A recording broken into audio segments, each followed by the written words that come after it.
Today, you are looking at history. Well, kind of history anyway. This is the Praesidus A-11 Type 44. It's a modern recreation of the US military's most famous World War II field watch, the A-11. They called the original the watch that won the war. And after a couple months on the wrist, I can see why that nickname stuck. So we're going to talk about the origin story, what Praesidus got right in the recreation, and whether the upsized model that I have in hand still captures the soul of the original. During World War II, the US military issued a strict specification for a simple, ultra-legible hacking field watch. American watchmakers Elgin, Waltham, and Bulova, they answered that call, and the result was the A-11. It was a watch that had a black dial, white numerals, minute track with 10-minute markers, and hacking seconds hand, so units they could sync to the second before their missions.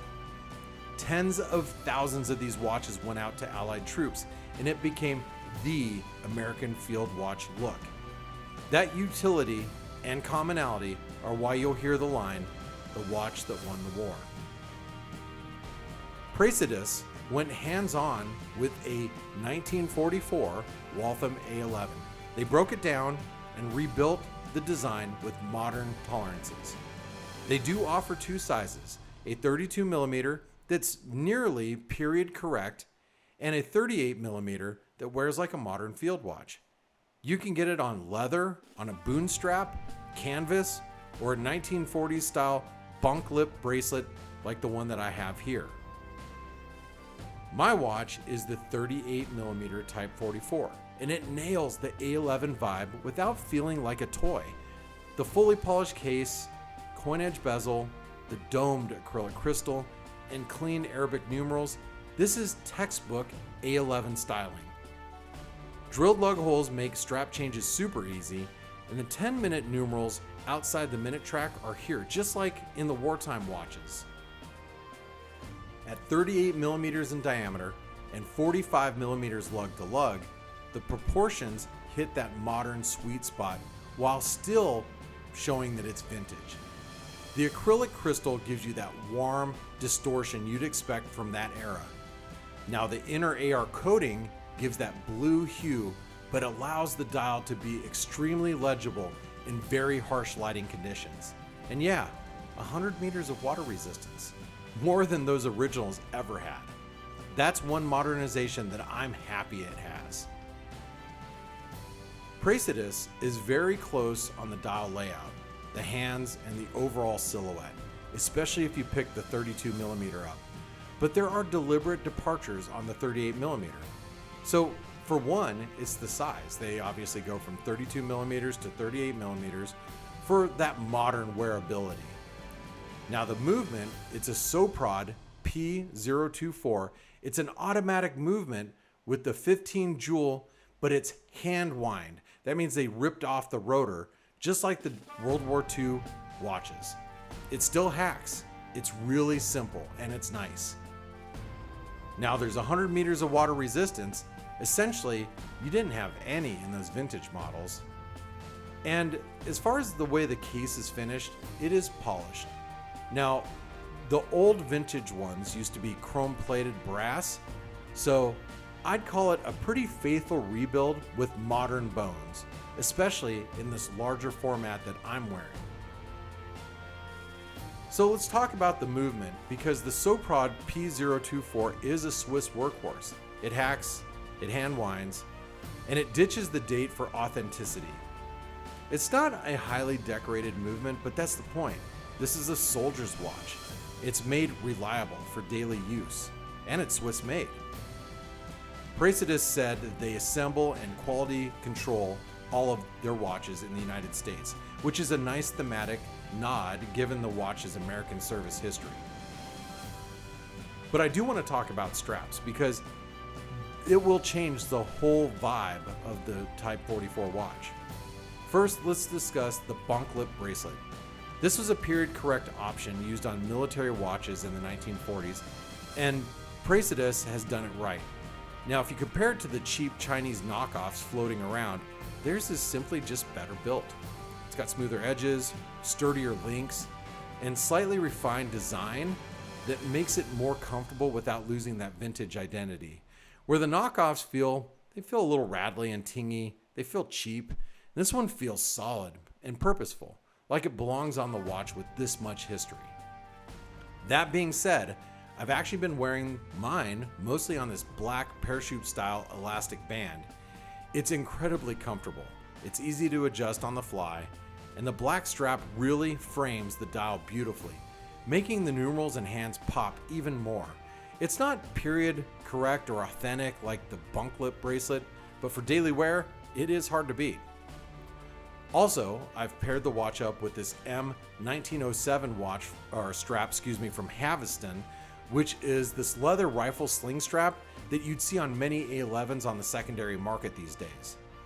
And here is the Haveston M1936 strap, which is one of their new colorways that Haveston has produced in a two-piece format. I love this pairing because it matches perfectly with the aged loom of the A11. If your collection leans militaristic watches like mine, here's where the Type 44 matches up to those. So I put it up next to this general purpose 33mm Benrus re-release. It'll give you a better idea what the smaller A11 would look like and how small it is compared to the 38mm version. I have the Benrus paired with a Vario boon strap, and please excuse the cracked crystal. Yeah, I do know I need to get it replaced. But I love the fact that it's not small and fragile and unsealed like some of those old 33mm watches. This Type 44 gives you the vintage look without that anxiety of wearing a vintage World War II timepiece. Here's the A11 next to the Precista PRS 82. But you can see it's matched up next to a legendary British Royal Navy watch from the late 1980s. It even has the faux patina on the watch. I'm going to talk a little bit more about that faux patina, so make sure you stick around for that. Now here's the A11 next to my Marathon GSAR, which is a modern military issued watch. Mine is the Marine Corps version, and if you'd like a review on this watch, you can click here to see that. Now I want to talk about a few things that I love about the A11, and then I'm going to talk about a few things I'd like to see different. So what I love about it is the authentic dial and handset. And it's got those proper 10-minute numerals. You can easily read it on your wrist. The legibility is just off the charts. I love the fact that it has an acrylic crystal and the original coin edge bezel. So the vintage feeling of this watch, it is real. Now there is 100 meters of water resistance and it hacks, which makes it legitimately wearable every day. And you get that sense of bonding with a watch when you can hand wind. Now they also give you multiple sizes, which, look, if you want an original A11 watch, go for the 32mm. Or if you want something that's more modern to wear, go for the 38mm like this one. Now here are a few things that I think could be improved. First of all, it is a polished case and it can feel really shiny for a field watch nowadays. I think if the A11 or Praesidus offered a brushed stainless steel version, that would be an awesome option for us watch enthusiasts. Now, I do love the acrylic crystal, but it does scratch, so you're going to have to keep Polywatch around. But if they had a sapphire crystal option, I think that would be amazing. Now, many purists, they love the manual wind watches of World War II, but in a modern watch, having an automatic option or just keeping the rotor on the SOPROD would have been a nice option as well. So let's talk a little bit about that aged faux patina. The aged loom does give the watch a vintage wartime feel. Like you've actually found it in a Foot Locker that's been sealed up since 1944. But personally, I think I would have preferred the white, crisp loom version.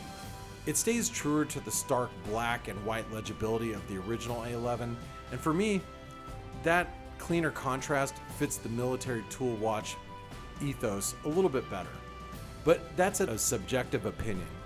If you like the warmer patinaed look, the Age Lume, it delivers it right out of the box, and it's good. And although the Lume doesn't last very long, the application on the handset and the dial is near perfection.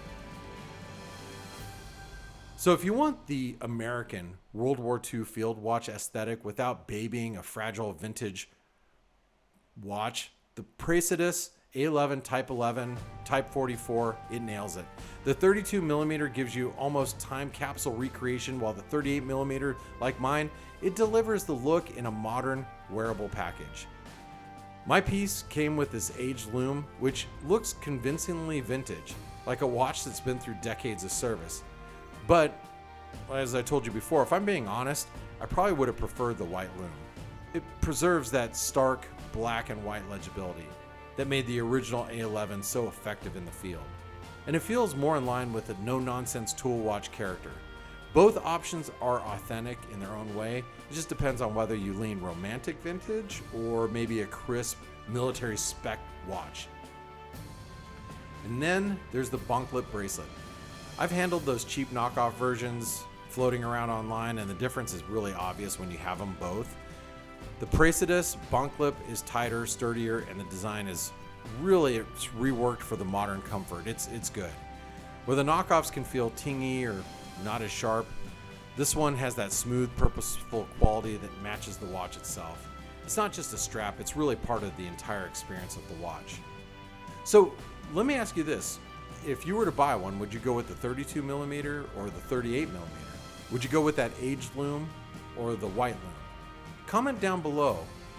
Now, if you go to the Praesidus site, you can pick up these watches both in the 32mm or the 38mm with a bunch of different strap options for less than $600. And I don't think that is a bad option for somebody who's looking for something that's built in the United States and has that authentic World War II watch vibe that you can wear on a daily basis. Comment down below. Let me know what you think of the Praesidus Type 44 A11. And guys, if you made it this far, let me introduce myself. My name is Blake. I'm a bit of a watchaholic if you haven't been able to tell, and my 2 cents are, if you made it this far in the video, you're probably a watchaholic too. So thanks for listening. Make sure you give me a thumbs up, and make sure you subscribe to the channel for more watch reviews. Have a great day, and I'll see you in the next video.